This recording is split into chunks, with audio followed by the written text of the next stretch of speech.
Lake Mead still looks like water. But the white mineral ring wrapping around the canyon walls is already telling you the system is failing. That ring marks a drop of over 170 feet in elevation since the year 2000. What looks like a reservoir is really a legal battlefield with 40 million people caught between the lines. That water is not secure anymore. Some people see Lake Mead as a drought problem. Other people see it as a climate problem. But I see something more structural. I see the accounting collapse that is turning a living river system into a chain of forced cuts. The ring is not the whole problem. It is the symptom. Through a forensic lens, Lake Mead is not a reservoir waiting for better snowpack. It is a bathtub draining faster than the faucet can refill it, and the faucet itself is shrinking. The 40 million people who depend on the Colorado River for drinking water, power, and food assume the system will hold. But the system is already breaking, and the surface gives you no warning before it does.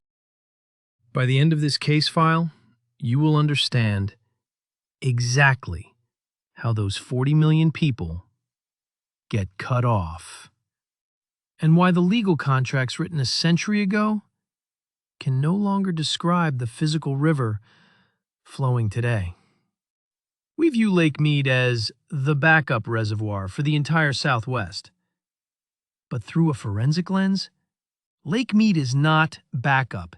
It is the last line, and that line is retreating. The first concept you need to understand is the structural deficit. Look at it.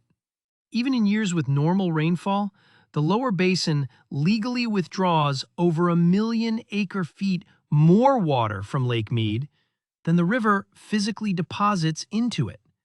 That is not drought. That is mathematics. The river was over-allocated from the beginning.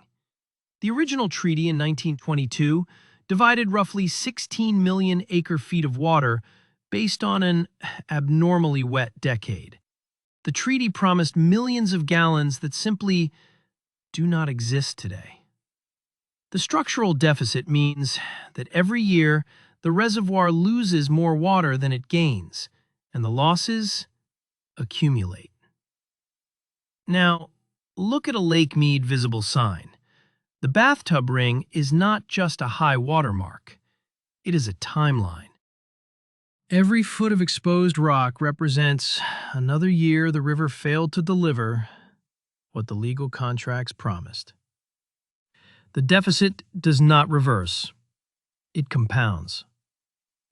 The water level drops. The ring grows. The system moves closer to the thresholds where infrastructure stops working entirely. That deficit is perhaps the most revealing part of the Colorado River model, because it shows that the crisis is not temporary. It is structural. The river cannot deliver what the law demands, and the law has not caught up to the river. The second concept is the paper-water divide. This is the gap between legal rights and physical flow. Negotiators call it the difference between paper water and wet water. Paper water refers to the legal rights written in a century of contracts. Wet water is the physical snowmelt actually flowing into the reservoirs. The divide is widening. Even when the Rocky Mountains get above average winter snowpack, parched and warming soils absorb the meltwater like a sponge before it ever reaches the river network. The upper basin states argue they already take natural cuts because they lack massive storage reservoirs and can only use whatever snow physically melts in their borders each spring. The lower basin states argue they are legally entitled to their full allocation, regardless of how much water the river produces. That divide creates a legal standoff. To understand the horror of the Lake Mead model, we have to look at the allocation hierarchy. Under the strict legal framework of water rights, Arizona must take catastrophic cuts to its water supply before California is legally required to lose a single drop. One single farming district in Southern California, the Imperial Irrigation District, holds legal rights to more Colorado River water than the entire states of Arizona or Nevada. California has seniority. Arizona does not. When the reservoir drops, Arizona loses first. That hierarchy is not negotiable. It is written into the legal foundation of the basin. Now look at what that means on the ground. To survive massive mandated cuts to their Colorado River supply, Arizona farmers are rapidly pumping ancient groundwater. The land in some regions is physically sinking and cracking. The state is trading surface water for underground water, and underground water does not refill on human timescales. The legal hierarchy forces Arizona into a choice: accept the cuts and drain the aquifers, or fight California in court and risk losing everything. The system also shows that the divide between paper and wet water is not just an accounting problem. It is a physical threat. The third concept is the power threshold. Hoover Dam sits inside the planning map as both infrastructure and pressure point. The dam generates electricity by using water pressure to spin turbines. As the water level drops, the pressure weakens. The electricity output declines. Hoover Dam's electricity generation capacity has already dropped by about 25% because there is not enough water pressure to spin the turbines at full speed. That is not a projection. That is the current condition. The power decline is already measurable. But the deeper problem is the minimum power pool. If Lake Mead drops below 950 feet in elevation, water pressure will be entirely too low to spin the turbines. The dam stops generating electricity instantly. That threshold cuts off a major power supply for Nevada, Arizona, and California. The loss is not gradual. It is binary. Above 950 feet, the dam produces power. Below 950 feet, it does not. The system moves closer to that line every year. The structural deficit continues. And below the power threshold sits an even harder line: dead pool. At 895 feet of elevation, Lake Mead reaches dead pool. Water can no longer physically flow through Hoover Dam downstream to California, Arizona, and Mexico. The dam becomes a wall. The river stops. The 40 million people downstream lose their primary water source in a single day. Dead pool is not a distant scenario. It is a marked elevation on the intake towers. The white ring is currently sitting roughly 300 feet above dead pool, and the reservoir has dropped 170 feet in the past 24 years. If the deficit holds, the math is simple. The reservoir will continue falling until it hits the threshold where the system stops working. The fourth concept is the legal cliff. Current emergency drought rules expire at the end of 2026. Those rules were temporary agreements designed to prevent dead pool during the worst years of the megadrought. After 2026, the basin reverts to the original operating rules written in 1922. Or the 7 states agree on a permanent 10-year operating map. The states have not agreed. The Bureau of Reclamation released a draft environmental impact statement describing multiple possible frameworks for post-2026 operations. The document does not choose one. It describes scenarios. The states are currently negotiating rival maps. The upper basin states submitted one proposal. The lower basin states submitted another. The two maps do not align. The legal cliff is not hypothetical. It is a calendar date.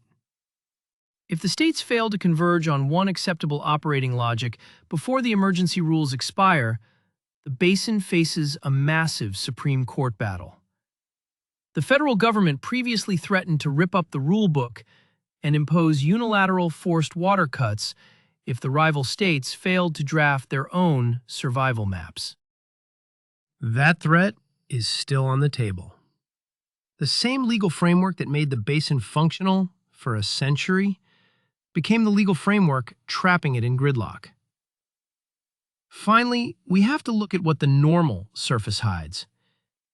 Take the section where Lake Mead looks calm and blue during summer. That calm surface is what the public sees. It looks stable. It looks managed. But through a forensic lens, that calm surface is the most advanced form of the problem. The calmness hides the velocity of the losses underneath. The lower basin loses about 10% of the river's total annual flow to desert evaporation and transit seepage. But historically, the states have not counted these losses against their legal allocation. The evaporation is invisible. The seepage is invisible. The structural deficit continues. And beneath that calm surface, the intake towers are approaching their operational limits. Las Vegas spent over $1 billion drilling a deep tunnel straight into the bottom of Lake Mead, so it can still pull drinking water even if the lake hits dead pool. That tunnel is called the third straw. It is not a backup plan. It is an acknowledgement that the normal operating assumptions no longer hold. The city is engineering around the collapse rather than preventing it. We watch the usable water retreat. We watch the infrastructure adapt to lower and lower thresholds. We watch the legal fights intensify, while the physical reservoir continues to drain. The normal appearance is not stability. It is the surface layer over a system that is quietly running out of time. You, the viewer, should watch the elevation reports next. Lake Mead's water level is published weekly. The number tells you how close the reservoir is to the next threshold. Watch for 950 feet, the minimum power pool. Watch for 895 feet, dead pool. Watch for the legal calendar. The emergency rules expire at the end of 2026. If the states have not agreed on a permanent operating map by then, the system reverts to the original rules. And the original rules cannot manage a river this dry. Watch for cuts to Arizona. When Arizona's allocation drops, it means the reservoir is falling faster than the legal framework can adapt. Watch for the gap between paper water and wet water. When negotiators talk about legal entitlements, ask how much water the river actually produced that year. The gap is the crisis. So here's the answer to the question from the beginning. This is how 40 million people get cut off. The river produces less water than the legal contracts promise. The structural deficit drains the reservoir faster than snowmelt refills it. The water level drops past the power threshold, cutting electricity. It drops past dead pool, stopping flow entirely. The legal hierarchy forces cuts onto states without seniority, while the states with seniority fight to preserve allocations the river can no longer deliver. That is not a projection. That is the system working exactly as it is currently built. Lake Mead is not dead yet, but that is the point. The white ring around the canyon walls is not the collapse. It is the symptom of the collapse. The 40 million people who depend on this water do not see the mechanism. They see the surface. Now you do. Thanks for watching. I appreciate you. If this breakdown helped you understand what is breaking, leave a comment and tell me which water body to cover next. The next case file examines a coastal system where the visible beauty is hiding a feedback loop that is already past the point of easy reversal.